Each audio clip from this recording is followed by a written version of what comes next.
Good morning guys, it's me Nestor. Ngayon ay pupunta ako at ang aking partner sa Mandawi City sa Colonnade Mall para mag-grocery para sa aming maliit na tindahan. Si baby ay iiwan na lang namin dito sa bahay kasi tulog naman siya. At andito naman ang mama ng aking partner as well as ang kanyang kapatid.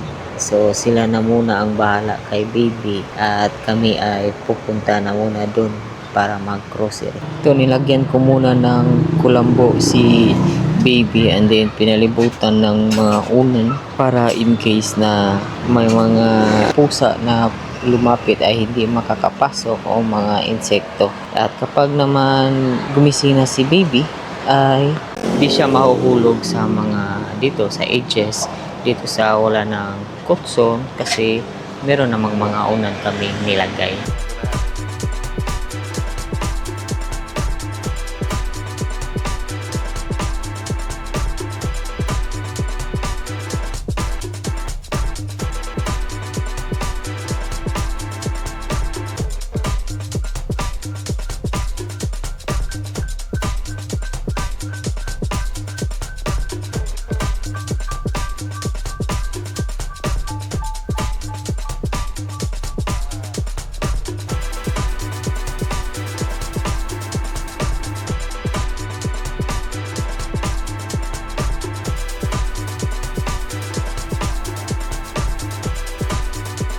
Dito na kami sa Colonnade Mall.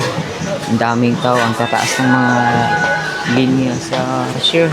Hindi ko pa nahanap ko yung partner ko kanina kasi CR ako and then siya muna dito sa grocery.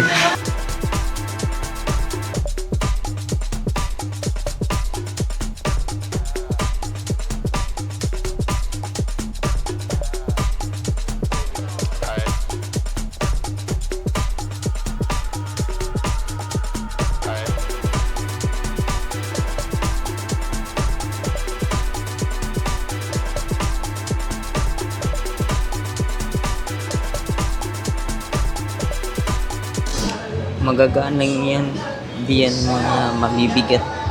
Ano lang yan, parang nasa 10 lang yung mga dilata nito at saka mga butilya.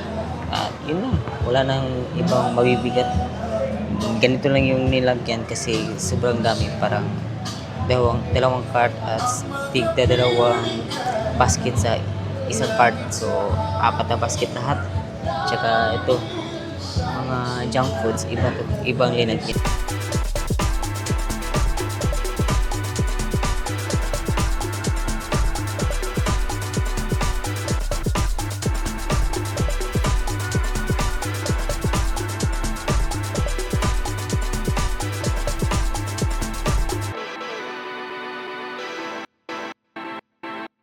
Ay guys, andito na kami sa bahay. Nabutan kong natutulog si baby.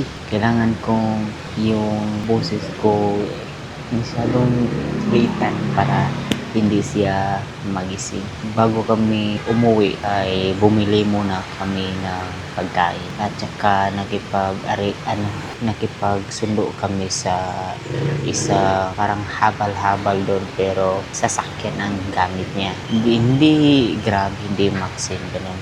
Basta saan ka magpapahatid, magkano yung kanyang singil is sa ganun kalayo. Nagkasundo kami sa halaga 200 pesos at mahatid kami dito sa amin. Habang nandun pa kami sa grocery mall ay sobrang antok na ako. Galing pa ako kagabi sa aking trabaho. Pagka uwi ay umalis na kami para mag-grocery. Ito ngayon, sobrang antok na ako. So ito, dito ko na lang tatapusin ang video na to. Salamat sa panonood kung umabot ka dito. Hanggang sa muli. Stay tuned and don't forget to like this video, subscribe and share.